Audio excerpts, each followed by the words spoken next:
Hello, I am Nnamdi Atupolaze. Welcome to Nollywood Reviews on my channel.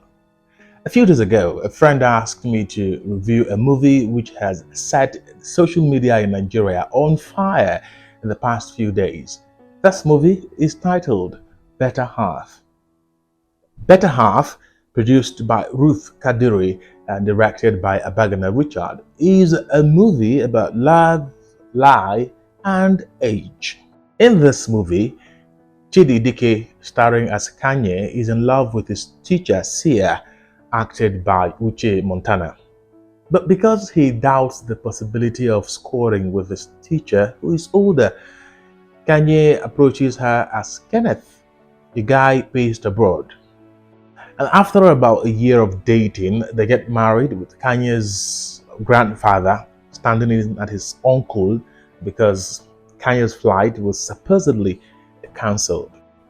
But when Sia gets home to her supposed husband's house, she finds that Kanye, her student, is actually her husband. And now she can't take it. I mean, Kanye is a student, a kid. I'm married to you? How is that even possible? How? I'm married to my student. My student, a child. Not a word from you, sir. So now, let's get into the good stuff about the movie. Number one, Uche Montana and Chidi Dike acted very well as major characters. I mean, Uche was perhaps the most outstanding in the movie, but Chidi has announced himself in a way that is certain to give his career a shot in the arm. I mean, just about a week ago, Chidi had about 20-something thousand followers on Instagram. But as we speak, Chidi has about 90,000 followers. That's about 400% increase.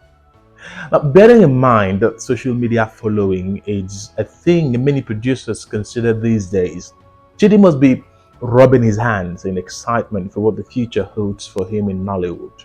And I hope it does hold something bright for him.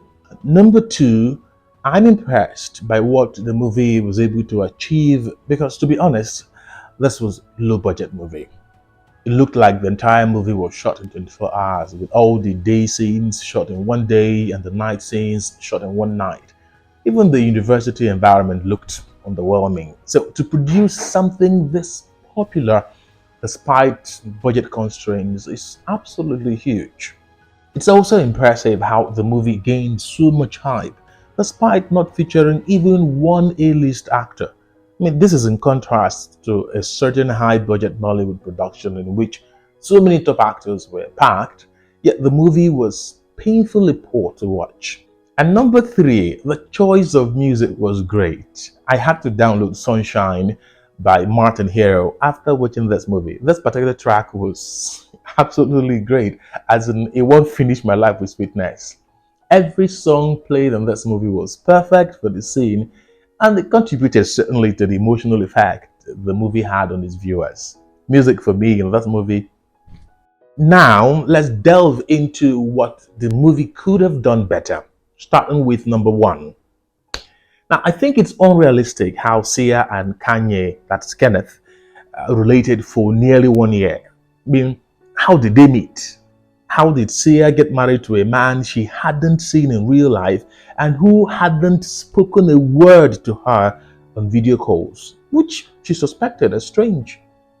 How come their calls never extended to Sia asking and knowing about Kanye's family members, his village, town, social media handles, and so on? So Kanye, Kenneth, had an uncle to send to represent him at Sia's introduction and bride price paying, but Sia didn't know about him in the 1 year they dated.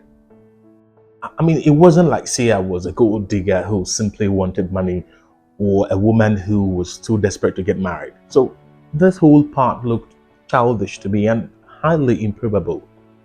Number two, save for Kanye, Sia, and Sia's roommate, everyone else in this movie acted underwhelmingly. Some were even cringe-worthy. Even for a low-budget movie, I'm sure there were people who could have acted better. Kanye's grandfather, for example, didn't look the part at all, whether as a grandfather or as a dollar millionaire. Number three, Some things were overdone and others hugely underdone. Kanye's grandfather was going to buy an oil company for millions of dollars without knowing anything about the company. Even with his money, he couldn't pay for due diligence to be done. It took his undergraduate grandson asking around before the board learned that the company they wanted to purchase was neck deep in debts. Nigerians will say, Limao. Now, when Sia and Kanye's marriage fiasco made it to the news, I had expected to see detailed reactions of students in the school. What about the lecturers?